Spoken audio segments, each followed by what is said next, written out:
দেখছেন news time, আপনার সঙ্গে আমি প্রীতিশঙ্কর। শুরু করছি ক্লাসরুম লাইভ নিবেদনে ডিএসএম স্কুল অফ ম্যানেজমেন্ট। উচ্চ মাধ্যমিকের ভূগোল আজকের আমাদের বিষয়। ছাত্রছাত্রীদের যেখানে যেখানে সমস্যা থাকবে তারা সরাসরি আমাদের ফোন করতে পারবে। আমাদের সঙ্গে এই মুহূর্তে উপস্থিত রয়েছেন বালিগঞ্জ গভর্নমেন্ট হাই স্কুলের শিক্ষক প্রদীপ চক্রবর্তী। প্রদীপবাবু, উচ্চ মাধ্যমিক পরীক্ষা আমরা জানি কিছুক্ষণ আগে মুখ্যমন্ত্রী তিনি সাংবাদিকদের মুখোমুখি হয়েছিলেন। তিনি বললেন যে সম্ভবত জুনে উচ্চ মাধ্যমিকের যে বাকি পরীক্ষাগুলো রয়েছে সেগুলো হতে পারে, তার মধ্যে ভূগোলও রয়েছে। তো ভূগোল নিয়ে আজকে আমরা ছাত্রছাত্রীদের সমস্যা সমাধানের চেষ্টা করব। সে জায়গায় কোন কোন বিষয়গুলো প্রথমে আলোচনায় আসবে? হ্যাঁ, সকলকে নমস্কার জানাই। উচ্চ মাধ্যমিকের অধিকাংশ পরীক্ষা হয়ে গিয়েছে, অবশিষ্ট মাত্র কয়েকটি পরীক্ষা, তার মধ্যে ভূগোল একটি বিষয়।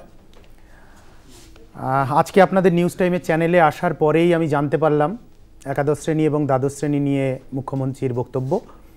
তো জুন মাস মানে এখনও যথেষ্ট সময় আছে। এই পরীক্ষা যদি হয় তাহলে আমরা আশা করব, প্রথমেই সেই আশা দিয়ে শুরু করব আজকের আলোচনা, যে প্রত্যেকে এই বাকি বিষয়গুলোতে অর্থাৎ ভূগোল বিষয় এবং অন্যান্য যে বাকি বিষয় আছে তাতে যথেষ্ট মনোযোগ দিয়ে পড়াশোনাটা করে তারা কিন্তু পরীক্ষায় বসবে এবং আশানুরূপ ফল করবে। তো আজকে আমরা উচ্চ মাধ্যমিকের একটু বিষয়ের মধ্যে ঢুকবো আস্তে আস্তে, তার সিলেবাস এবং মার্কস ডিস্ট্রিবিউশন নিয়ে। একেবারে। তো প্রথমে যাব হচ্ছে উচ্চ মাধ্যমিকে কিভাবে প্রশ্নগুলো আসছে বিগত বছরগুলোতে। এই যে নতুন যে প্রশ্নের পদ্ধতি চালু হয়েছে বেশ কয়েক বছর হয়ে গেল, তাতে আমরা দেখছি আমাদের ভূগোলের এই বিষয়গুলোর মধ্যে প্রাকৃতিক এবং আঞ্চলিক বা অর্থনৈতিক অংশ আছে, দুটো ভাগ। তাতে 35 এবং 35 দুটো ভাগে আমাদের হয়, নম্বর ডিস্ট্রিবিউশন হয়, 70-এ এই পরীক্ষাটা হয়। তো সেক্ষেত্রে এই 70 নাম্বারকে আবার ভাগ করা হয়েছে 21 নাম্বার এমসিকিউ, মানে যাতে 4টে করে অপশন দেওয়া থাকে, তার একটি সঠিক থাকে, সেটা বেছে নিয়ে ছাত্রদের লিখতে হয়। তারা প্রত্যেকেই সেটার সাথে ওয়াকিবহাল, তারা জানেও যে প্রতিটি প্রশ্নের সাথে সাথে পাশে একটি করে ঘর কাটা থাকে, তাতে উপযুক্ত যে সঠিক উত্তরের সংখ্যাটি ABCD বা ক খ গ ঘ করা থাকে, তার যেটি সঠিক হবে সেটি সেখানে উল্লেখ করতে হয়। আচ্ছা, এর পরবর্তীতে যেটা থাকে 1 নাম্বারের 14টা প্রশ্ন থাকে, তাতে কিন্তু বিকল্প থাকে বেশ কিছু প্রশ্নে, কিন্তু এমসিকিউতে কোনো বিকল্প থাকে না, অর্থাৎ 21টাই প্রশ্ন দেওয়া থাকে, 21টাই উত্তর করতে হয়। 14 নম্বরের প্রশ্নে গেলে আমরা সেই সুযোগটা পাই বেছে নেওয়ার মতো। আমি আজকে সেইভাবেই এগোবো, কিছু সম্ভাব্য প্রশ্নের দিকে বলতে বলতে, যদিও সেই সম্ভাব্য মানেই যে সেটাই সঠিক সেটা তো কখনো হতে পারে না, কিন্তু যতটা সম্ভব এগিয়ে যাওয়া যায় বিগত বছরের মূল্যায়ন করার পর দেখে। আর 7 নম্বরের 5টা প্রশ্ন থাকে। আচ্ছা, এই 7 নম্বরের যে প্রশ্নগুলো তার মার্কস ডিস্ট্রিবিউশনটা কীরকম হয়, 2, 3 এবং 2, আচ্ছা, অথবা 3, 4, অথবা 5, 2। আমরা দেখেছি একটি বছর 6, 1-এও প্রশ্ন এসেছে, অর্থাৎ একটা বড় প্রশ্ন অনেকখানি লেখার মতো চলে আসতে পারে। এটাই হচ্ছে মূল ধারা প্রশ্ন যাওয়ার। সেখানেও প্রাকৃতিক অংশ থেকে আমাদের লিখতে হয় 2টি প্রশ্ন, আর আঞ্চলিক থেকে লিখতে হয় হচ্ছে 3খানা প্রশ্ন। এই প্রশ্নগুলোর সাথে অর থাকে। আঞ্চলিকের কিছু প্রশ্নের সাথে, মূলত প্রথম যে প্রশ্নটি আঞ্চলিকের থাকে অর্থনৈতিক কার্যাবলীর, সেই প্রশ্নটায় বিগত বছরগুলোতে দেখা গেছে কোনো অল্টারনেটিভ থাকে না। আচ্ছা, তো ফলে সেই চ্যাপ্টারটা অবশ্যই খুব গুরুত্ব দিয়ে পড়তে হবে। আমি এবার একটু ভিতরে যাই। আমাদের মার্কস ডিস্ট্রিবিউশন আলোচনা হয়েছে, আমরা সেক্ষেত্রে এবার দেখি যে পরবর্তীতে যেটা আমার বলার জন্য আজকে খুব ইচ্ছা করছে, সেটা হচ্ছে যেহেতু আমরা উত্তরপত্রের মূল্যায়ন করি, সেখানে দেখি ছাত্রদের মধ্যে কিছু কিছু প্রবণতা থাকে, তারা হয়তো বুঝতে পারে না, কনফিউজ থাকে। তো সেইটা যাতে না হয় আমরা সেটা একটু চেষ্টা করি তাদেরকে বুঝিয়ে দেবার। তোমরা একটু মনোযোগ দিয়ে শোনো। এমসিকিউর ক্ষেত্রে খুব কনফিডেন্ট হয়ে তোমরা তার উত্তরগুলো লিখে ফেলবে বক্সে। ধরে নাও ভুল হলো, তাহলে অহেতুক সেই লেখাটিকে অর্থাৎ এ শব্দটিকে, অক্ষরটিকে জোর করে ডি করার চেষ্টা করবে না। পরিষ্কারভাবে সেটাকে পেন থ্রু করো, পাশে লিখতে পারো, পেছনের দিকেও একটি পেজ থাকে কারেকশানের জন্য, সেখানেও যেতে পারো। তবে বলবো ওইখানেই মার্ক করে দেবার জন্য, ওখানে বক্সা হয়ে গেছে, কেটে গিয়ে যদি বক্সে জায়গা থাকে তাহলে সেখানে উল্লেখ করুক, না হলে তার পাশেই সেটা মেনশন করে দিক। আচ্ছা, তাতে কিন্তু পরীক্ষকরা সেটাকে গ্রহণযোগ্য মনে করেন। এর পরবর্তীতে যেটা যাব সেটা হচ্ছে এই 1 নম্বরের প্রশ্নে, ধরুন আমি কিছু প্রশ্নের কথা বলি। একটা প্রশ্ন, একটা এক্সাম্পল আকারে যাই, আমাদের অর্থনৈতিক উন্নয়ন পরিকল্পনা বলে একটি অংশ আছে, একদমই সিলেবাসের শেষ অংশ। সেখান থেকে ধরুন একটি প্রশ্ন এলো যে এই হলদিয়া শিল্পাঞ্চলটি কোন দুটি নদীর সংযোগস্থলে গড়ে উঠেছে। আচ্ছা, তো সরাসরি কিন্তু ছাত্র চলে যাবে, শুধু দুটো নদীর নাম লিখে দেবে, পরিষ্কার। এখানে তার বেশি যাওয়ার কোনো প্রশ্ন নেই। যদি বলা হয় কাকে বলে, অর্থাৎ সংজ্ঞামূলক, আইসোটিম কি, ফর এক্সাম্পল, মানে সমপরিবহন ব্যয় রেখা, তাহলে শুধু সংজ্ঞাটাই লিখবে, অতিরিক্ত লেখার কোনো অবকাশ নেই। একটি মাত্র নাম্বার আছে সেখানে, অহেতুক লিখে সময় নষ্ট করলে পরে বড় প্রশ্নে গিয়ে আর সেটা লিখতে পারে না। নেক্সট, ধরুন বলা আছে দুটি উদাহরণ দাও, তাহলে আমি সিম্পল দুটিই উদাহরণ দেব। আচ্ছা, অহেতুক অতিরিক্তই যাব না, এটা আমার ছাত্রদের কাছে অনুরোধ। নেক্সট আমরা চলে আসি বড় প্রশ্নের ক্ষেত্রে। সেখানে যদি বলা থাকে, সেখানে থাকে 2 নম্বরের প্রশ্ন, অর্থাৎ 2 নম্বর মানে সেটা সংজ্ঞামূলক হতে পারে, সেটা কোনো বৈশিষ্ট্য লিখতে চাইতে পারে, ছোট করে পার্থক্য জানতে চাইতে পারে। তো আমরা সেক্ষেত্রে কি করব, তাদেরকে ঠিক যতটুকু চেয়েছে সেই বিষয়টাতেই যাব।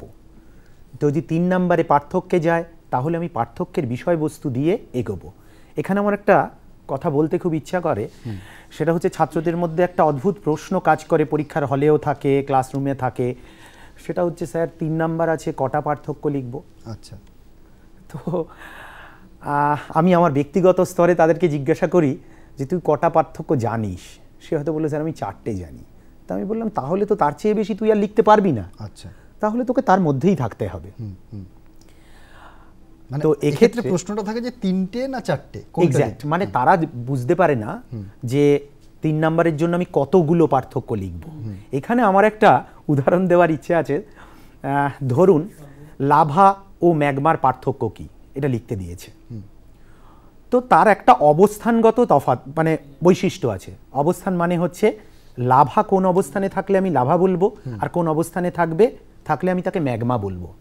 তো এই অবস্থানগত পার্থক্যটা আমি একবারেই লিখলাম। যদি গলিত সান্দ্র ভূঅভ্যন্তরের পদার্থ বাইরে বেরিয়ে আসে, তখন তাকে আমি লাভা বলবো। যদি ভেতরেই সেটা থাকে, তখন তাকে আমি ম্যাগমা বলবো। এটা হচ্ছে আমার প্রথম পার্থক্য হয়ে গেল। কিন্তু কোনো ছাত্র যদি লেখে যে ভূঅভ্যন্তরে থাকে, অর্থাৎ ম্যাগমা ভূঅভ্যন্তরে থাকে, লাভা ভূঅভ্যন্তরে থাকে না, পরের পয়েন্টে সে লিখলো লাভা ভূপৃষ্ঠে থাকে, ম্যাগমা ভূপৃষ্ঠে থাকে না, তাহলে কি আপনি বলুন আমাদের কি উচিত যে দুটি পার্থক্য ধরে নেওয়া? এটা কখনো নয়।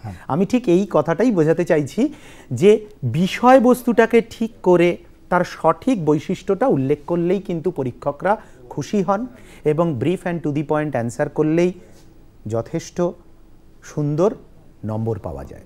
আচ্ছা, এরপর আমি চলে যাই, আর একটা বিষয় কিন্তু আমায় মনে করিয়ে দিতে হবে যে আমরা পরীক্ষকরা সিলেবাসকে সামনে রেখেও বিভিন্ন আমাদের চারিদিকে ছড়িয়ে পড়া অনেক প্রশ্নপত্র রয়েছে, সেখানে বহু প্রশ্ন থাকে যা ছাত্রদের হয়তো বিড়ম্বিত করে, কখনো কখনো শিক্ষকদেরও বিড়ম্বিত করে। আচ্ছা, কারণ ভূগোল বিষয়টার মধ্যে বর্তমানে এমন কিছু প্রশ্ন চলে আসছে যে প্রশ্নগুলো স্বাভাবিকভাবে সিলেবাসকে ছাড়িয়ে চলে যায়। অর্থাৎ সেগুলো অনেকটা গত কয়েক বছরের প্রশ্নপত্রে কি এরকম প্রশ্নের সম্মুখীন হয়েছে? একদমই নয়। উচ্চ মাধ্যমিকে যে প্রশ্ন সেখানে কিন্তু নয়। আচ্ছা, আমি বলছি সেখানের প্রশ্ন কিন্তু যথেষ্ট সহজ সরল স্বাভাবিক প্রশ্ন, এবং সিলেবাসের মধ্যে থেকেই। তো ছাত্ররা অহেতুক খুব বিড়ম্বিত হয় যে ওই প্রশ্নগুলোর পিছনে ছুটে বেড়ায়, যেটা হয়তো তার কাছে যে পাঠ্যপুস্তকটি রয়েছে তার মধ্যে সে খুঁজে পাচ্ছে না। অনেক পাঠ্যপুস্তক আছে বিভিন্ন লেখকের, তো ফলে তার হয়তো কোনোটাতে তাই সেই উত্তরটি রয়েছে, আবার কোনোটিতে হয়তো নেই, খুঁজে বার করতে হয়। আমাদেরও মাঝে মধ্যে এই ইন্টারনেটের সাহায্য নিতে হয়, খুঁজে বার করতে হয়। তো সেই ধরনের প্রশ্নের পেছনে অহেতুক ছুটে বেরিয়ে লাভ নেই। বইয়ে যতটা আছে, সিলেবাসে যতটা আছে, সেটাকে পুঙ্খানুপুঙ্খভাবে পড়ে অনেকটা সময় হাতে, আবারও বলছি যথেষ্ট সময় নিয়ে ধীরে ধীরে অনুশীলন করো এবং ওই প্রশ্নপত্রগুলোর মধ্যে থেকে যেগুলো তুমি পারছো সেইগুলোকেই নিয়ম করে অনুশীলন করো, নিশ্চয়ই ভালো হবে। আচ্ছা, আমি এবার একটু সাবজেক্টে যাই নাকি? আমরা আমাদের এই চ্যাপ্টারের সিলেবাসের মধ্যে দেখব প্রথমেই যে চ্যাপ্টারটি আছে সেটি হচ্ছে ভৌম জলের চ্যাপ্টার। ভূগাঠনিক প্রক্রিয়ার মধ্যে রয়েছে, সেখানে প্রাকৃতিক পরিবেশের অংশে এই ভৌম জলের তার আগে দেখা যায় যে আমাদের এই যে পৃথিবীটা রয়েছে তাতে বেশ কিছু প্রক্রিয়া কাজ করে, তাকে ঘষামাজা করে, অর্থাৎ সৃষ্টির সময় যেমন ছিল আজ তেমন নেই।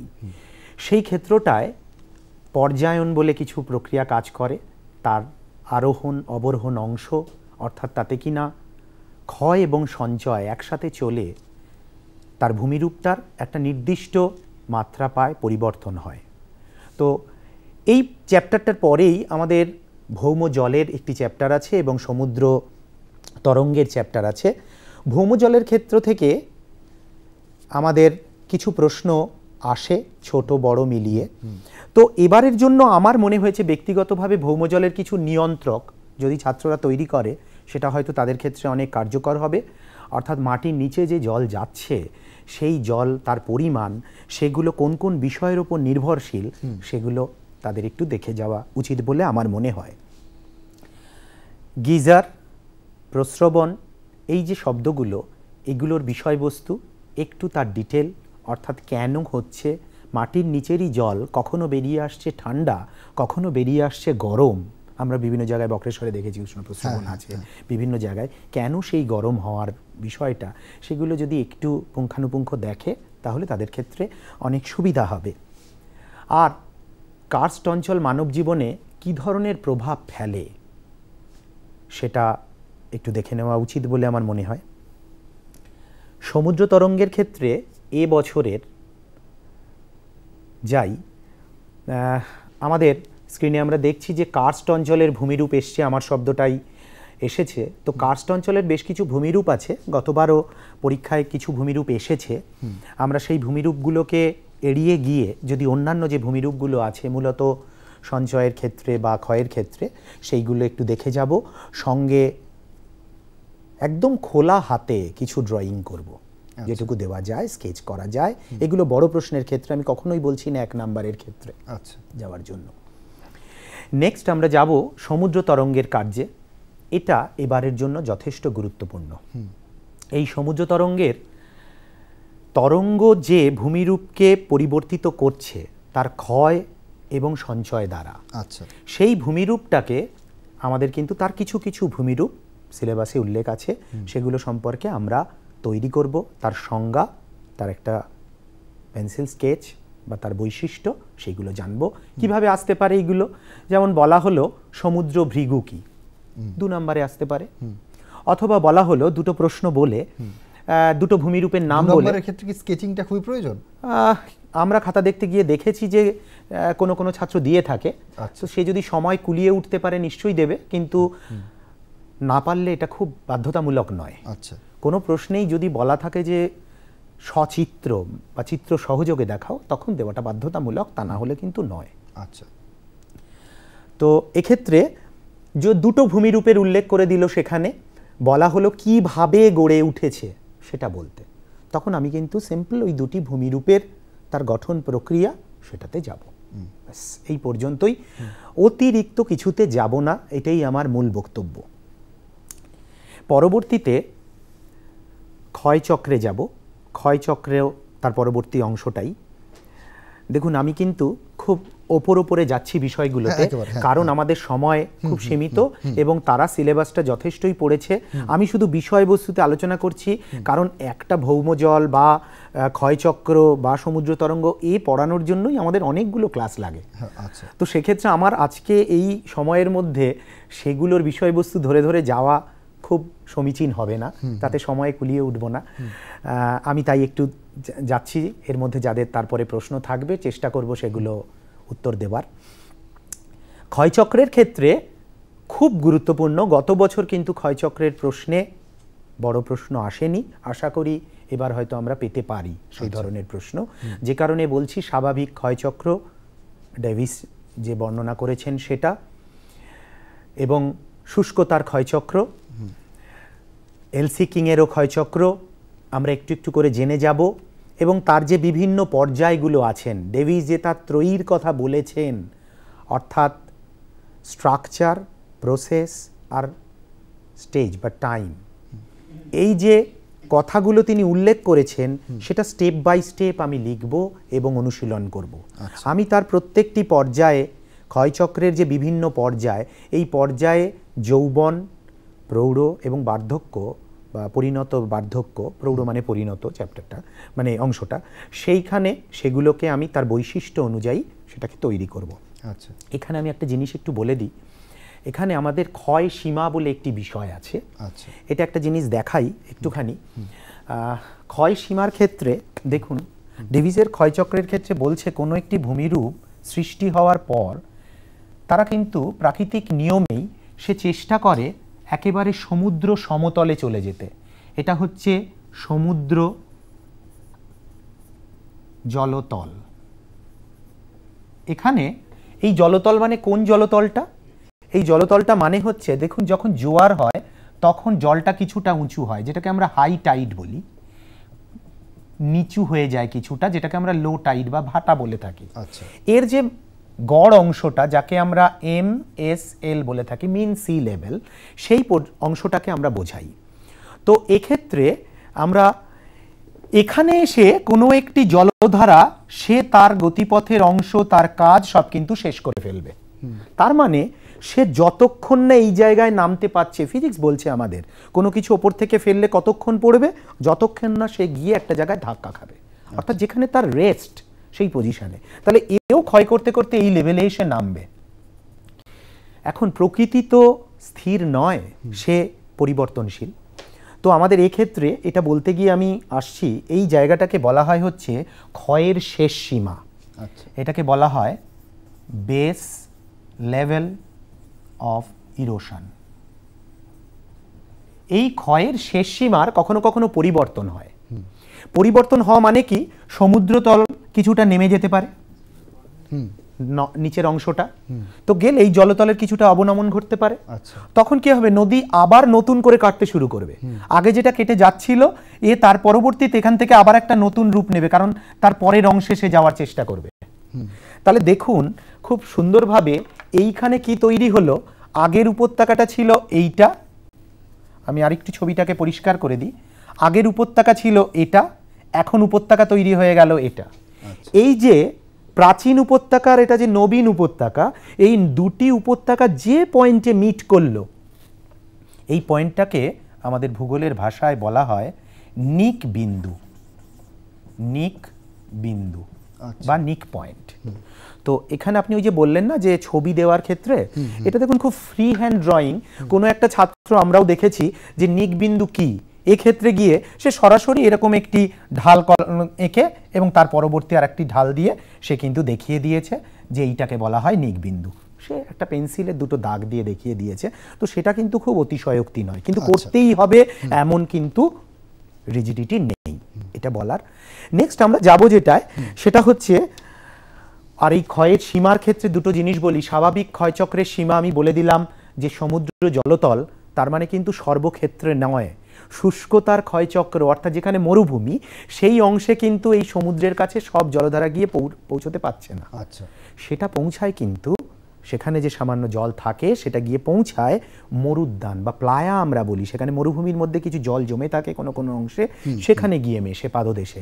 সেই প্লায়া কিন্তু শুষ্কতার ক্ষয়চক্রের ক্ষয়ের শেষ সীমা, এটা মনে রাখবে, জানেও ছাত্ররা, আমি আরেকবার একটু মনে করিয়ে দিলাম। এর পরবর্তীতে আমরা যাচ্ছি জলনির্গম প্রণালীতে। জলনির্গম প্রণালী মানে হচ্ছে কিভাবে, দেখুন জল বয়ে যায়, আমি একটা এই টেবিলের উপর জল ফেলে দিলাম, জলটা যেতে পারে সোজা চলে গেল, আবার জলটা কি হলো দুটো ভাগে ভাগ হয়ে দুটো প্যারালাল লাইন চলে গেল। তখন আমি কিন্তু বলবো, আপনিও যদি কিছু না জানেন তাহলেও কনসেপ্টে বলবেন যে ওটা সমান্তরাল ভাবে চলে গেল, কেউ কারোর সাথে টাচ করলো না। তো এই কনসেপ্টটাই কাজে লাগিয়ে আমরা এই তার গতিপথটাকে নিয়েই জলনির্গম প্রণালীর বিভিন্ন ভাগ করা হয়েছে। মূলত ভারতবর্ষের মধ্যে বা পৃথিবীর মধ্যে সবচেয়ে বেশি যে জলনির্গম প্রণালীটা দেখা যায় সেটা হচ্ছে ডেনড্রিটিক প্যাটার্ন। ডেনড্রিটিক মানে হচ্ছে গাছের ওই শাখা প্রশাখার মতো। তো ডেনড্রিটিক প্যাটার্নে জলনির্গম প্রণালী যখন এগোয়, কেন ডেনড্রিটিক প্যাটার্ন হয়, তার মানে মাটির কিছু বা শিলার কিছু গঠন আছে, কাজ করে। অর্থাৎ আমাদের কোনো একটি গোটা অঞ্চলের মূল ঢাল একদিকে হতে পারে, যেমন দেখুন হিমালয় থেকে সমস্ত নদীগুলো বয়ে চলেছে সমুদ্রের দিকে, অর্থাৎ বঙ্গোপসাগর অথবা আরব সাগরের দিকে গেছে, তাই তো? কিন্তু একটু যদি লক্ষ্য করেন, এখানে আমরা আঁকি এরকম ভারতের ওপরের অংশটা, এখানে দেখব এক্ষেত্রে সিন্ধু উৎপন্ন হয়ে গেছে, সে একটু ওপরের দিকে এগিয়েছে, আরও গেছে, তারপর নেমেছে। গঙ্গা দেখুন এগিয়েছে, এই উৎপন্ন হয়েছে গঙ্গা, এভাবে এসছে, তারপর সে বাঁক নিয়েছে সমভূমির ওপরে, সে সমভূমির ওপরে বাঁক নিয়েছে, তারপর সে আমাদের ধুলিয়ানের কাছে এসে আবার বাঁক নিয়েছে এবং একটা পদ্মা হয়ে চলে গেছে। তো আমি জেনারেলি মূল ঢাল বললাম যে এখান থেকে শুরু করে এদিকে দেখুন বঙ্গোপসাগরের দিকে, তাহলে জেনারেল ঢাল হচ্ছে আমার উত্তর থেকে দক্ষিণে, বা আরেকটু বিশদে বললে আমি বলবো উত্তর পশ্চিমের দিক থেকে দক্ষিণ পূর্ব দিকে, অর্থাৎ এই দিকে বয়ে চলেছে। কিন্তু পার্টলি ছোট ছোট অংশে সে কিন্তু ভিন্ন দিকে বাঁকছে। কেন বাঁকছে? অর্থাৎ এইগুলো হচ্ছে তার লোকাল স্লোপ, অর্থাৎ স্থানীয় ঢাল। সেই স্থানীয় ঢাল বরাবর সে কিন্তু এগিয়ে যাবে। তো এই স্থানীয় ঢালকে কেন্দ্র করে কোনো অনুগামী নদী এগোতে গেলে তখন কি হয়, তার কিছু পথ আঁকাবাঁকা হতে থাকে, আর সেই আঁকাবাঁকা পথের সাথে অন্য কোনো জায়গা থেকে সৃষ্ট নদী, যেটাকে আমরা উপনদী বলি, সে এসে কিন্তু এর সাথে মিশতে থাকে। আচ্ছা, সে কিন্তু মিশতে থাকে এর সাথে একেবারে। ঠিক আছে। এবার দেখুন অঙ্কের নিয়মে এ যখন মিশছে না এই নদীগুলোর সাথে, এই কোণটা তৈরি হয় হচ্ছে সূক্ষ্ম কোণ। আচ্ছা, সূক্ষ্ম কোণ অর্থাৎ 90 ডিগ্রির চেয়ে কম। তো এই সূক্ষ্ম কোণে যে তারা মিশছে, এই হচ্ছে ডেনড্রিটিক প্যাটার্নের বৈশিষ্ট্য। আচ্ছা, আমি প্রত্যেকটা প্যাটার্নে যাচ্ছি না, যেগুলো আসে মূলত এই ডেনড্রিটিক প্যাটার্ন আমাদের কেন্দ্রমুখী জলনির্গম প্রণালী, অর্থাৎ কোনো একটা নিচু জায়গা, পাহাড়ের দুদিকটা উঁচু, ধরুন ভ্যালি, এই ভ্যালি অংশে জলগুলো কিন্তু নেমে আসবে পুরোটা, তাহলে একে আমি বলবো কেন্দ্রমুখী। আর যদি ঠিক ওপরটা ভাবুন, অর্থাৎ কোনো টিলা ভাবুন, সেই টিলা থেকে বর্ষার জল সে চারিদিকে ছড়িয়ে যাবে। আমাদের আরো বেশ কিছু বিষয় আপনার থেকে জানার আছে, এবং আমাদের classroom live DSM school of management এই মুহূর্তে একটা ছোট্ট বিরতিতে যেতে হবে। বিরতির পর আমরা ছাত্রছাত্রীদের ফোন নেব, সরাসরি ফোন করে স্যার থেকে বিভিন্ন প্রশ্ন বা বিভিন্ন উত্তর জানতে পারেন। ক্লাসরুম লাইভে আপনাদের আরও একবার স্বাগত জানাই, নিবেদন করছে ডিএসএম স্কুল অফ ম্যানেজমেন্ট। আজকে আমাদের বিষয় উচ্চ মাধ্যমিকের ভূগোল, এবং আমরা আলোচনা করছি, আমাদের সঙ্গে রয়েছেন শিক্ষক প্রদীপ চক্রবর্তী। আপনি স্যার যে বিষয়টা আলোচনা করছিলেন, এবং আমরা সরাসরি এবার প্রশ্ন নেব ছাত্রছাত্রীদের থেকে, আপনি তার উত্তর দেবেন। এবং আমি জানিয়ে রাখি এই মুহূর্তে 0334034058 এই নাম্বারে আপনারা ফোন করতে পারবেন। স্যার এবার যেটা বলছিলেন, আমি জলনির্গম প্রণালী প্রায় শেষ করেছিলাম। ভূতাত্ত্বিক গঠনগুলো একটু দেখে তারা কিভাবে জলনির্গম প্রণালীকে নিয়ন্ত্রণ করে সেটা দেখে নেবে, তোমরা এগিয়ে যাবে। মৃত্তিকার ক্ষেত্র থেকে বড় প্রশ্ন এসেছে এবং আবারও কিছু আসতেই পারে। তো সেক্ষেত্রে আমার এবারের ক্ষেত্রে মনে হয়েছে মৃত্তিকা সৃষ্টির কিছু প্রক্রিয়া, এবং মৃত্তিকার ডকুচেভ একটা শ্রেণীবিভাগ করেছেন, অর্থাৎ আঞ্চলিক, অনাঞ্চলিক আর হচ্ছে আন্ত আঞ্চলিক। এই ভাগটা একটু ভালো করে দেখো। মৃত্তিকার ক্ষেত্রে বেশ কিছু শ্রেণীবিভাগ আছে, সেই শ্রেণীবিভাগ, সেই ক্লাসিফিকেশনটা বেশ বড়, এবং তার বৈশিষ্ট্যগুলো মনে রাখা যদিও কঠিন, তবু তো পরীক্ষার খাতিরে একটু একটু দেখতেই হবে। সেটা দেখো তোমরা। মৃত্তিকার ক্ষেত্রে কিন্তু আমরা যাব যেটা, সেটা হচ্ছে সেই প্রক্রিয়ায় কিছু যেগুলোকে বলা হয় মৌলিক প্রক্রিয়া। সেই মৌলিক প্রক্রিয়াগুলো এলুভিয়েশন, ওয়েদারিং, সেই আমাদের মিনারেলাইজেশন, সেই প্রক্রিয়াগুলো তোমরা কিন্তু একটু ওটা বিশেষ প্রক্রিয়া। আমরা যেটা বললাম মৌলিক, অর্থাৎ প্রতিটি মৃত্তিকা সৃষ্টির ক্ষেত্রে যে প্রক্রিয়াগুলো গুরুত্বপূর্ণ থাকবে আগে, তারপর কোনো বিশেষ মৃত্তিকা তৈরি হতে গেলে সেই মৃত্তিকা তার নির্দিষ্ট পদ্ধতি, যেমন ল্যাটেরাইট মৃত্তিকাইজেশন, পর্যায় মৃত্তিকা তৈরি হতে গেলে পর্যালাইজেশন, সেই ধরনের পদ্ধতিগুলো বিশেষ পদ্ধতি হিসেবে চিহ্নিত হয়। গ্লেইজেশন, সেই টার্মগুলো জানবো এবং তার বৈশিষ্ট্যগুলো একটু একটু করে পড়বো, আমরা দেখে নেব সেখান থেকে। আমাদের পরবর্তীতে একটা ভাস্ট সিলেবাস আছে, আমি এগোতে থাকি। সেটা হচ্ছে বায়ুমণ্ডল বলে একটি চ্যাপ্টার আছে, যে বায়ুমণ্ডল চ্যাপ্টারে ঘূর্ণবাত প্রতিপঘূর্ণবাতের চ্যাপ্টার দিয়েছে, সেটা শুরু বায়ুমণ্ডলীয় গোলযোগ। সেখানে কিন্তু আমরা ওই ঘূর্ণবাত প্রতিপঘূর্ণবাত বা নাতিশীতোষ্ণ ঘূর্ণবাতের প্রশ্ন আমরা গত বছর বেশ বড় আকারে পেয়েছি। তো সেটাতে আমরা একটু আশা করব যে ছোট প্রশ্ন আসবে, আমরা তাহলে তার পরবর্তীতে যে জায়গাটি আছে অর্থাৎ সেইটাতে যাওয়ার চেষ্টা করব। সেটা কীরকম আমাদের সেক্ষেত্রে হচ্ছে গুরুত্বপূর্ণ যে দুটো আমার মনে হচ্ছে বা ছাত্রদের কাছেও খুব লোভনীয়, সেটা হচ্ছে ভারতবর্ষে মৌসুমি বায়ু, আর কিছুদিন বাদেই আসবে এই মৌসুমি বায়ু, এবং তার সাথে জেট বায়ুর সম্পর্ক, সেটা খুব গুরুত্বপূর্ণ, বিভিন্ন বইতে খুব বিশদেই লেখা থাকে। বায়ুমণ্ডলের চ্যাপ্টারে আরো বেশ কিছু বিষয় জানবো। এই মুহূর্তে আমাদের সাথে সরাসরি একজন ছাত্র রয়েছে। কে বলছো, কোথা থেকে বলছো, কি প্রশ্ন? থেকে বলছি। হ্যালো। হ্যাঁ, শুনতে পাচ্ছি, বলো। হ্যাঁ, বহরমপুর থেকে বলছি। বলছি স্যারকে একটু বলুন যে খুব ভালো লাগছে আলোচনাটা, তো বড় প্রশ্নগুলো কিভাবে লিখবো যদি একটু বলে দেন পয়েন্ট ওয়াইজ। কোনো পার্টিকুলার প্রশ্ন নেই? না, এমনি কোনো প্রশ্ন নেই, বড় প্রশ্নগুলো কিভাবে লিখবো। আচ্ছা, শুনতে থাকো স্যার।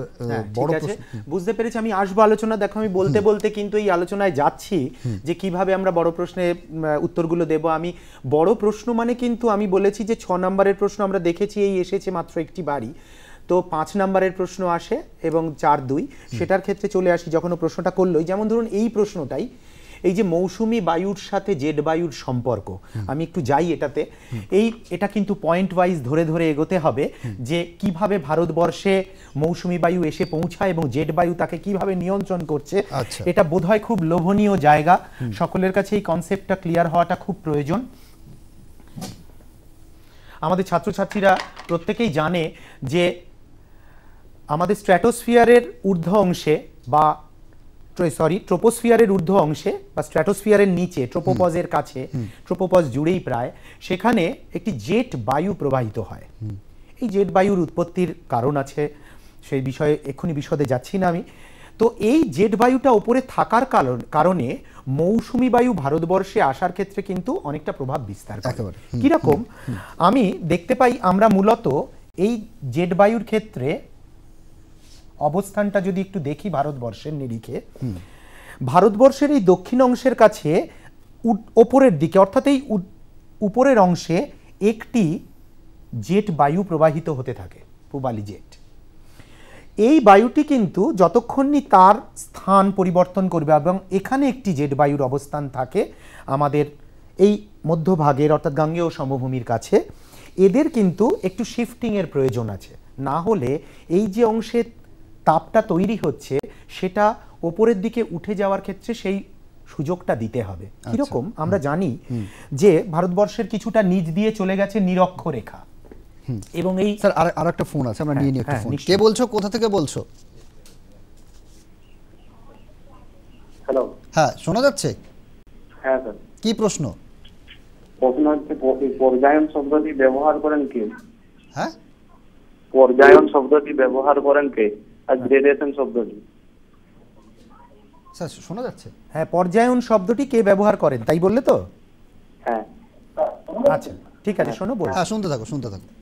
স্যার যেটা বলছেন এটা বলেন একটু। হ্যাঁ, সলসবেরি আর চেম্বারলিন দেখবে আছে যে গ্রেডেশন শব্দটি তিনি ব্যবহার করেন, আর গ্রেড শব্দটি ব্যবহার করেছিলেন জি.কে. গিলবার্ট বলে একজন বিজ্ঞানী, তিনি। আমরা যেখানে ছিলাম, এই নিরক্ষীয় নিম্নচাপ বলয় থাকে, আমরা প্রত্যেকে জানি একটি নিম্নচাপ অংশ, অর্থাৎ এই নিম্নচাপের আকর্ষণে কিন্তু আমাদের মকরীয় উচ্চচাপ থেকে ফেরেলের সূত্র মেনে বায়ুটা এগোতে থাকে। এই যে নিয়ত বায়ুটা এগোচ্ছে, কি হয়, সূর্য এই গ্রীষ্মকাল আসার সময় আমাদের যখন উত্তরায়ণ হয় সূর্যের, সূর্য কিন্তু ক্রমশ উত্তরমুখী, তার উত্তরের দিকের অক্ষাংশগুলিতে সরাসরি সে কিন্তু তাপ ফেলতে থাকে, তার কিরণ ফেলতে থাকে। ফলে কি হয়, এই চাপ বলয়গুলো কিন্তু শিফটেড হয় নর্থওয়ার্ড, অর্থাৎ উত্তরমুখী কিছুটা করে সরে আসে। তার মানে এখানে নিম্নচাপটা কিন্তু আর নিরক্ষরেখার উপরে থাকে না, কিছুটা এগিয়ে আসে, অর্থাৎ এই ভারত মহাসাগরের এই অংশের কাছে চলে এসছে নিম্নচাপ। এবং তখন কি হবে, এই বাতাসটি এই অংশে যখন এগোতে শুরু করবে তখন স্বাভাবিকভাবেই ফেরেলের সূত্র মেনে সে কিন্তু নিরক্ষরেখা অতিক্রম করলেই তখন সে ডান দিকে যেতে শুরু করবে। আচ্ছা, আর ডান দিকে এগোতে শুরু করলেই ভারতবর্ষের যে ভূখণ্ড তার কাছে এসে সে উপস্থিত হবে দক্ষিণ পশ্চিম দিক থেকে। সেই জন্য ভারতবর্ষে যে বায়ুটি আসে তাকে আমরা বলি দক্ষিণ পশ্চিম মৌসুমী বায়ু। আচ্ছা, এই দক্ষিণ পশ্চিম মৌসুমী বায়ু আসার আগে যেটা হবে সেটা হচ্ছে এই ভারতবর্ষের এই অংশটায় মালভূমি অংশ এবং রাজস্থান অংশ আছে, এখানে মরুভূমি অংশ। এই জায়গাটি কিন্তু যথেষ্ট পরিমাণে উত্তপ্ত হয়ে ওঠে এবং এই উত্তপ্ত যতটা এই শিফট করতে থাকে, আমি বলেছিলাম যখন আমাদের ওই তাপের অংশটা সূর্য এগোনোর সাথে সাথে চাপ বলয়গুলো কিছুটা শিফট করবে, তখন কিন্তু আমাদের এই ওপরের অংশে ঊর্ধ্বাকাশের যে জেড বায়ুর অংশ সে কিন্তু শিফট করে চলে যাবে। তো এ গিয়ে পৌঁছাবে তিব্বত মালভূমির অংশে। তিব্বত মালভূমি অংশে গিয়ে পৌঁছলে তখন কি হলো, জায়গাটি ফাঁকা তৈরি হলো, অর্থাৎ এখানকার বায়ু গরম হয়ে ওপরে উঠে গেল।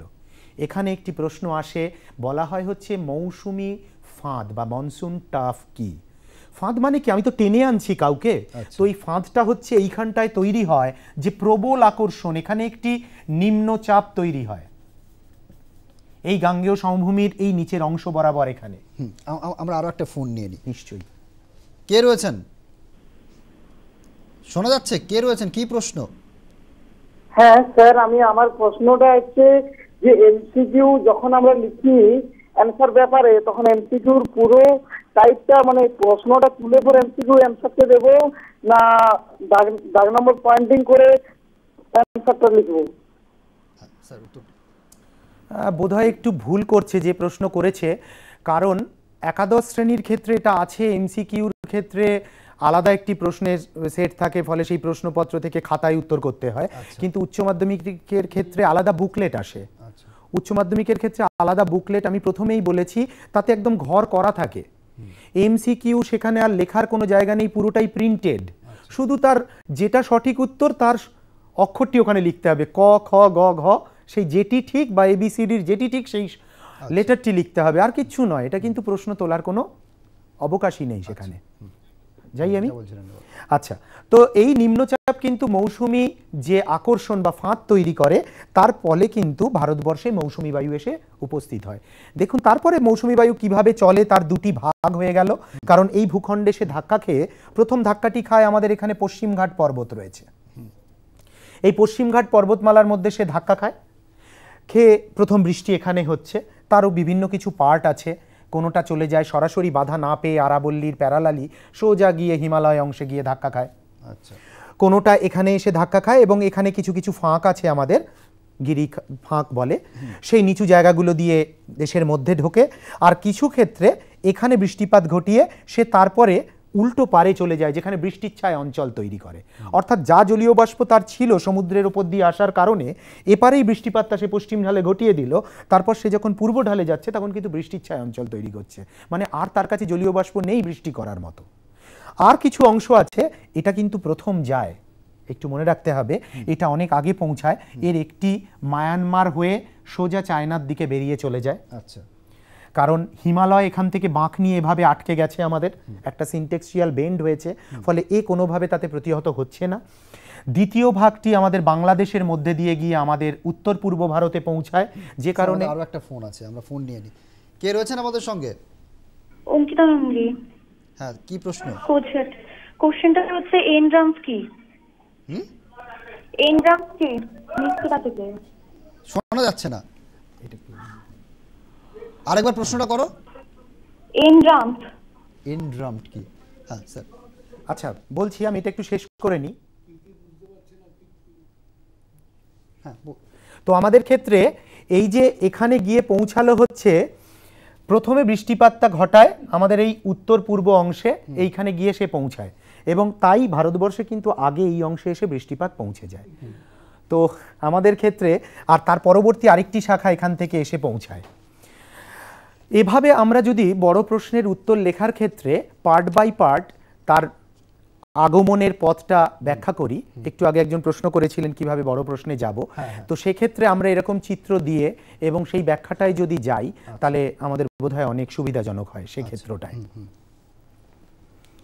আমরা নেক্সট যেটা যাব, প্রত্যেকটা বড় প্রশ্নের ক্ষেত্রে এইভাবে ব্যাখ্যা দেওয়া উচিত। সেটা নম্বর অনুযায়ী দেখে নিতে হবে। যদি সেক্ষেত্রে এরকম থাকে সম্পর্ক নির্ণয়ের ক্ষেত্রে, তাহলে সম্পর্কে যাওয়া উচিত। আচ্ছা আচ্ছা আচ্ছা।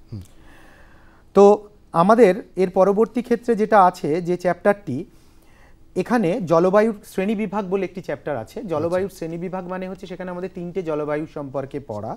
সেটা হচ্ছে একটি নিরক্ষীয় জলবায়ু, একটি ভূমধ্যসাগরীয় জলবায়ু, আর হচ্ছে আমাদের তার সাথে দেখব যে আমাদের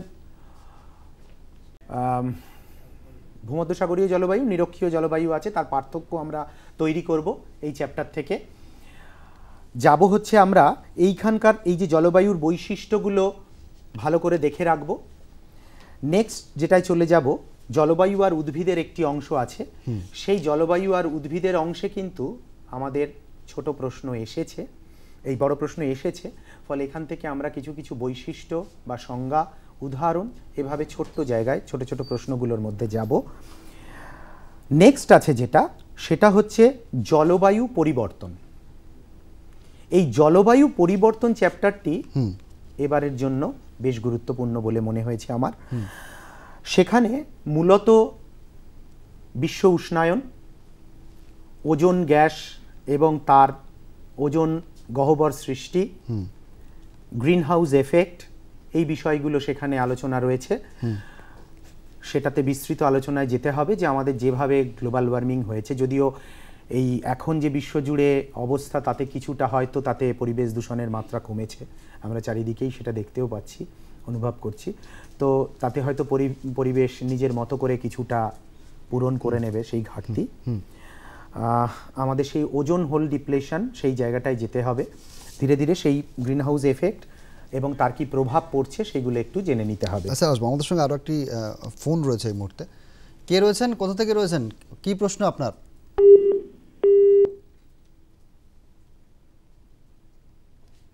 হ্যাঁ, এই মুহূর্তে আমাদের সঙ্গে যোগাযোগ বিচ্ছিন্ন হয়ে গেছে। স্যার, আমরা আসবো, আরও বেশ কিছু বিষয় জানার চেষ্টা করবো। তাও আমাদের এই মুহূর্তে একটা বিরতিতে যেতে হবে। ক্লাসরুম লাইভ আপনারা দেখছেন, নিবেদন করেছে ডিএসএম স্কুল অফ ম্যানেজমেন্ট। এই মুহূর্তে আমরা আরও একটা বিরতিতে যাব। বিরতির পর আবারও ফিরে আসছি, সঙ্গে থাকুন।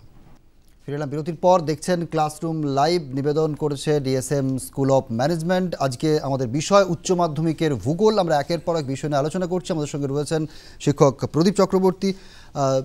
স্যার, যেটা বলছিলেন জলবায়ু পরিবর্তন সংক্রান্ত বিষয়। হ্যাঁ, আমরা জলবায়ুর পরিবর্তন চ্যাপ্টার যেটা বলেছিলাম এবারে বেশ গুরুত্বপূর্ণ বলে আমার মনে হয়েছে। সেটা বলি যে ওই চ্যাপ্টারটি ভালো করে দেখে যেও। হ্যাঁ, ওজোন গ্যাস এবং তার ডিপ্লেশন যেটা হয়, ওজোন গহ্বর সৃষ্টি, সেটা একটু ভালো করে দেখো। কিছু বইতে হয়তো উল্লেখ আছে, তোমরা দেখো যে আন্টার্কটিকাতেই কেন ওজোন গহ্বর মূলত দেখা গিয়েছে, উত্তর মেরুতে নয়। সেটার ব্যাখ্যা হয়তো রয়েছে। সেখানে একটি পোলার ভর্টেক্স তৈরি হয় এবং আন্টার্কটিকায়, আমি সংক্ষেপে একটু বলে দিই যে বৈশিষ্ট্যগুলো, সেটা হচ্ছে আন্টার্কটিকা অঞ্চলে দীর্ঘ শীতকাল চলে এবং প্রবল ঠান্ডা থাকে, প্রায় 80 ডিগ্রি সেন্টিগ্রেডের কাছাকাছি মাইনাসে সেই তাপমাত্রা থাকে। এই সময় কি হয়, প্রবল ঠান্ডায় ওখানে না একটা পোলার ভর্টেক্স তৈরি হয় পশ্চিমা বায়ুর দ্বারা। সেই পোলার ভর্টেক্সের জন্য ওখানে মুক্ত কিছু ক্লোরিন সৃষ্টি হয় সেই যৌগের মাধ্যমে। বইতে তার বিস্তৃত ব্যাখ্যা আছে, দেখো। সেই মুক্ত ক্লোরিন কিন্তু আনস্টেবল ওজোনকে দ্রুত ভেঙে দিতে থাকে। ঠিক আছে, নেক্সট যাই আমাদের পরিবেশ ও মানুষের মিথস্ক্রিয়া অংশ। সেই পরিবেশ মানুষ মিথস্ক্রিয়া অংশে বিভিন্ন ধস, প্রাকৃতিক যে দুর্যোগ, বিপর্যয়, তার ঘটনার আছে, যা কিন্তু আমাদের খুব বেশি পড়তে হয় না। মেঘ ভাঙা বৃষ্টি কি, একটা ভূমিকম্প হলে কেন হয়, বা আমরা সেটা হলে কি করব, এই যে বিষয়গুলো। কিন্তু আরো একটা ফোন রয়েছে এই মুহূর্তে, আমরা শুনে নিই। কে রয়েছেন, কোথা থেকে রয়েছেন?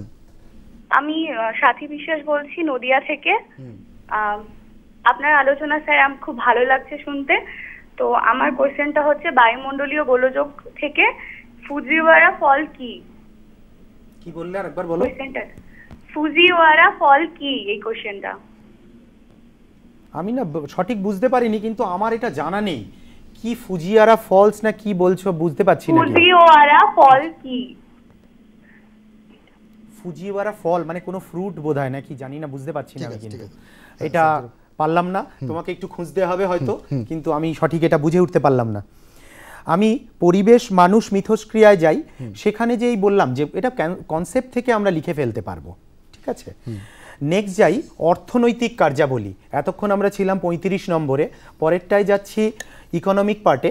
সেখানে আরও 35 নম্বরের মধ্যে বলেছিলাম প্রথমেই কৃষি যে অংশটি রয়েছে সেটি কিন্তু অত্যন্ত গুরুত্বপূর্ণ, প্রত্যেককে পড়তে হবে। দেখো, অর্থনৈতিক ক্রিয়াবলী সম্পর্কে কিন্তু প্রত্যেকের একটা সুস্পষ্ট ধারণা থাকা উচিত যে প্রাথমিক, দ্বিতীয়, তৃতীয়, চতুর্থ বা পঞ্চম শ্রেণীর যে অর্থনৈতিক ক্রিয়াকলাপ, এটা কি হয় আস্তে আস্তে উন্নত হয়েছে, একেবারে সেই সম্পর্কে একটু ধারণা তৈরি থাকা উচিত, এবং সেটার কিন্তু পরীক্ষা ক্ষেত্রে তার প্রমাণও আমরা চাই।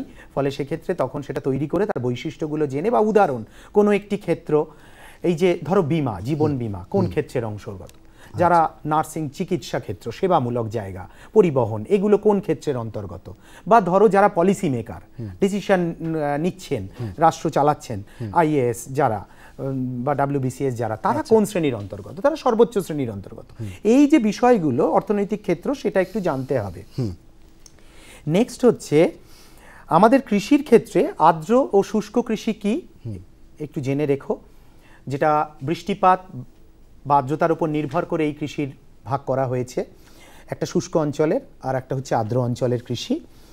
নেক্সট হচ্ছে শস্য সমন্বয়। এখানেই এই যে শুধু যদি বলা হয় শস্য সমন্বয় কি, তাহলে সংজ্ঞাটুকু লিখবো। আচ্ছা, কিন্তু আবার যদি একটা প্রশ্ন থাকে শস্য সমন্বয় নির্ণয়ের সূত্রটি লেখো, তখন শুধু সূত্রটা লিখবো, সূত্রের ব্যাখ্যা দেব যে সামেশন d²/n, সেখানে ডিটা কি, এনটা কি, সেটা ব্যাখ্যা করব, এই পর্যন্ত। নেক্সট হচ্ছে যদি শস্য সমন্বয়ের ধারণা দাও, এই প্রশ্নটা দেওয়া আছে, কাকে বলে আর ধারণা দাও, দুটো আছে, আমি কিন্তু দুটো মেনশন করলাম প্রশ্নটায়। যদি কাকে বলে শুধু বলে, তাহলে আমি সরাসরি তার ডেফিনেশনটাতে চলে যাব, কিন্তু ধারণা দাও বললে তখন আমার মনে হয় ব্যক্তিগতভাবে যে ওই সংজ্ঞাটার সাথে আমি তার নির্ণয়ের ফর্মুলাটা উল্লেখ করলাম, বা যদি তার গুরুত্ব কি একটা কথায় লিখে দিলাম যে কেন এটা ব্যবহার করা হয়। নেক্সট হচ্ছে শস্য প্রগাঢ়তার বিষয় আছে, সেটাও দেখব, তার ফর্মুলার কথা জানবো। এই শস্য প্রগাঢ়তার ক্ষেত্রটা হচ্ছে এই জনসংখ্যা যে বেড়ে চলেছে, ফলে একটি জমির মধ্যে আমি কত সংখ্যক, কতবার ব্যবহার করে কত বেশি সংখ্যক আমি ফসল ফলাতে পারি। তো এই বিষয়টির উল্লেখ আমরা দেখতে চাইব তার মধ্যে, উত্তরের মধ্যে, যে সেটা যাতে পরিষ্কারভাবে থাকে সেখানে। সবুজ বিপ্লব, শ্বেত বিপ্লব, নীল বিপ্লব, তিনটি ঘটনা। এই বিপ্লবগুলো মানে হচ্ছে কিছু পরিবর্তন আসে কৃষিক্ষেত্রে। যেমন সবুজ বিপ্লব মানেই হচ্ছে কৃষিতে উৎপাদনের একটা আমূল পরিবর্তন এসেছিল, তার আবার একটা দ্বিতীয় পর্যায় হয় এই 2004-এর পর থেকে। আর প্রথম পর্যায়টি সেই 1960-এর সময়ে, 60-এর দশকে, সেই সময়ের। শ্বেত বিপ্লব যেমন নির্ভর করে হচ্ছে দুধকে কেন্দ্র করে, ডিয়ারি, এটা আমাদের গুজরাট আনন্দ আমাদের যে অংশ সেখান থেকে হয়েছে, এবং আমরা আমুল কোম্পানির নাম জানি, যারা কিন্তু পায়োনিয়ার এখানে। কুরিয়েন ভদ্রলোক, যিনি ভার্গিস কুরিয়েন ছিলেন, তাকে জনক বলা হয়, তিনিই কিন্তু এই শ্বেত বিপ্লবের ভারতবর্ষে নিয়ে আসেন এবং সেটা এগোতে থাকে। আর নীল বিপ্লবটা একেবারেই নীল মানে হচ্ছে জলের সাথে রিলেটেড বলে মনেই হচ্ছে, তো এটা মাছ চাষ বা তার উন্নতি, সেই বিষয়গুলো নিয়ে একটু দেখে যাওয়া উচিত। তার পরবর্তীতে হচ্ছে কৃষির একটা ছোট্ট ধারণা থাকতে হবে। ধারণা মানেটা কি, আদিমকাল থেকে যখন কৃষির শুরু হয়, ধীরে ধীরে মানুষ স্থায়ী বসতি করতে শুরু করে যাযাবর বৃত্তি ছেড়ে, তখন মানুষ নিজের প্রয়োজনে, অর্থাৎ বেঁচে থাকার জন্য নিবিড় কৃষি করে। অর্থাৎ আগে নিজে বাঁচবো, তারপর তো বেচবো। তো সেখানে এই নিবিড় কৃষিটা সেখানেই আসে। নিবিড় কৃষির ক্ষেত্রে ধারণা থাকতে হবে যে জীবিকা সত্তাভিত্তিক, অর্থাৎ আমার বেঁচে থাকার জন্য এটা চলতে হবে। নেক্সট হচ্ছে পরবর্তীটায় বাণিজ্যিক কৃষি বা ব্যাপক কৃষি। সেটা কীরকম, আমার ব্যবহার হয়ে যাওয়ার পরে তারপর যা অতিরিক্ত তা আমি বিক্রি করে দিলাম, অর্থাৎ এখানে একটা লাভের বিষয় চলে আসে সেখানে, সেটা বাণিজ্যিক। এরপরে কি হয়, এই যে আমাদের জীবিকা ওরিয়েন্টেড এই ধরনের কাজ, এই যে পেশাটা কৃষি, এই অর্থনৈতিক ক্ষেত্রটায় কখনো কখনো কি হয়, প্রাকৃতিক দুর্যোগ হয়ে ক্ষতি হতে পারে। সেক্ষেত্রে আমরা কিন্তু যাব মিশ্র কৃষির একটা ধারণা, যেটা ইংল্যান্ডে প্রবর্তিত হয়। এই মিশ্র কৃষির বক্তব্য, সেখানে কিন্তু বলা হয় কৃষির সাথে সাথে একই জমিতে একদিকে কৃষি করো আর একদিকে পশুপালন করো। তো ফলে যদি কৃষিতে কোনোভাবে প্রাকৃতিক দুর্যোগ বা কোনো কারণে ফসলে কোনো জীবাণু, কোনো ব্যাকটেরিয়া দ্বারা ক্ষতি হয়, তাহলে সেটা যাতে লোকসান না নিয়ে আসে তার জন্য পশুপালন তাকে কম্পেনসেট করবে। এই মিশ্র কৃষির ধারণা। এই মিশ্র কৃষির পরে আসে হলো বাজার বাগান কৃষি, অর্থাৎ আজকাল আধুনিক সভ্যতা যেভাবে এগোচ্ছে, নগরায়ন যেভাবে বাড়ছে, তাতে আমাদের লোকাল চাহিদা তৈরি হয়। তো ছোট ছোটভাবে বাজারে চাহিদা অনুযায়ী যখন আমার যে জিনিসের চাহিদা সেটাকে আমরা চাষ করলাম এবং সেই চাষ করে সেটাকে আমরা নিয়ে আসবো। আমাদের সঙ্গে আরো একজন কেউ রয়েছেন ফোনে। কে রয়েছেন, কোথা থেকে রয়েছেন? আমি কোচবিহার থেকে বলছি, সুস্মিতা বণিক। তো আমার একটা প্রশ্ন আছে যে জেড বাড়ির উপর জেড বাড়ির বৈশিষ্ট্য, জেড বাড়ির বৈশিষ্ট্য লেখো 2 নম্বরে। হ্যাঁ, টেলিভিশন সাউন্ডটা মিউট করে দিয়ে ফোনে কথা বলো। আমি শুনতে পেয়েছি, বলছি। মানে সংজ্ঞা লিখে বৈশিষ্ট্য লিখো নাকি একবারে বৈশিষ্ট্য? শুধু বৈশিষ্ট্য লিখতে বলেছে, বৈশিষ্ট্যই লিখবে। এটি একটি জিওস্ট্রপিক বায়ু এবং এটার প্রবাহের কোন স্তরে এটি প্রবাহিত হচ্ছে আমি শুরুতেই বলেছি, ট্রোপোস্ফিয়ারের ঊর্ধ্বমণ্ডলে। এই দুটি বৈশিষ্ট্য লিখবে, দুটি বৈশিষ্ট্য বলেছে। নেক্সট হচ্ছে এই কৃষির মধ্যে আমাদের বেশ কিছু সিলেবাসে রয়েছে ধান, গম, ডাল, মিলেট, কফি, চা, কার্পাস, পাট, আখ, তৈলবীজ, চিনেবাদাম, সয়াবিন, নারকেল, এরকম অনেকগুলো সিলেবাসে জিনিস আছে। তো পূর্ববর্তী প্রশ্ন দেখার পর মনে হয়েছে এক্ষেত্রে আখ এবং নারকেল এই দুটি বিষয়ের ওপর, অর্থাৎ শ্রীলঙ্কা নারকেলে কেন উন্নত নারকেল চাষে, বা আখের ক্ষেত্রে কি ধরনের ভৌগোলিক পরিবেশ প্রয়োজন, সেটা যদি একটু তৈরি করে যাও, আশা করা যায় হয়তো উপকার হতে পারে। স্যার আমাদের হাতে একেবারে সময় শেষ, একেবারে শেষ মুহূর্তের যে টিপস, জুন মাসে যদিও পরীক্ষা, খানিকটা সময় রয়েছে হাতে, যদি টিপস কিছু দিয়ে দেন। আমি যা শুরু থেকেই বললাম সেটাই হচ্ছে বিষয়ভিত্তিক প্রত্যেকটি চ্যাপ্টার ধরে এগোনোর চেষ্টা করলাম, এটাই টিপস। ফলে তোমরা পুঙ্খানুপুঙ্খভাবে সেই পর্যায়ে যাও। বইটাকে আরও বেশ কিছুটা সময় আছে, ঘাবড়ে গিয়ে লাভ নেই। তো ফলে বইটাকে ভালো করে থরলি পড়ো, প্রশ্নগুলো খুঁজে বার করার চেষ্টা করো, এবং এই ধরনের অনুষ্ঠান তো চলছেই, বিভিন্ন শিক্ষকরা আসছেন, তোমাদের সংশয়গুলো সেখান থেকে মিটিয়ে নেওয়ার চেষ্টা করো। সেটা আমাদের শিক্ষা দপ্তরের পক্ষ থেকে এবং বিভিন্ন মিডিয়া যারা এই ধরনের অনুষ্ঠান করছে তাদের সকলকে ধন্যবাদ, যারা তোমাদেরকে এই পথটা সুযোগটা করে দিচ্ছে অন্তত বিভিন্ন শিক্ষকের সাথে যোগাযোগ করার। তো সেগুলো কিছুটা প্রশ্ন নিরসন হবে, হয়তো সকলেই পৌঁছতে পারবে না, বা আমরাও হয়তো সব প্রশ্নের উত্তর দিতে পারবো না, সেটা আমাদেরও হয়তো কিছু ক্ষেত্রে খামতি থেকে যায়। তো তোমরা সেগুলোকে একটু অন্যভাবেও আরও জোগাড় করার চেষ্টা করো, অন্যান্য বই থেকে বা ইন্টারনেটের সাহায্য নাও, সেখান থেকে জানো। এবং আমার মনে হয় আরও যতটা সময় আছে, জুন মাস মানে এখনো অনেকটা সময়, বইটা যদি খুঁটিয়ে পড়ে কেউ তাহলে আশা করা যায়। স্যার অনেক ধন্যবাদ আমাদের স্টুডিও আসার জন্য, আমাদের সঙ্গে ছিলেন প্রদীপ চক্রবর্তী, আপনাকে অনেক ধন্যবাদ। আপনারা দেখছিলেন এতক্ষণ ক্লাসরুম লাইভ, নিবেদন করছে ডিএসএম স্কুল অফ ম্যানেজমেন্ট। আমরা প্রত্যেক দিনই এই সময় এক একটা বিষয়ের উপর আলোচনা করছি। অন্যান্য সব খবরের জন্য চোখ রাখুন নিউজ টাইমে।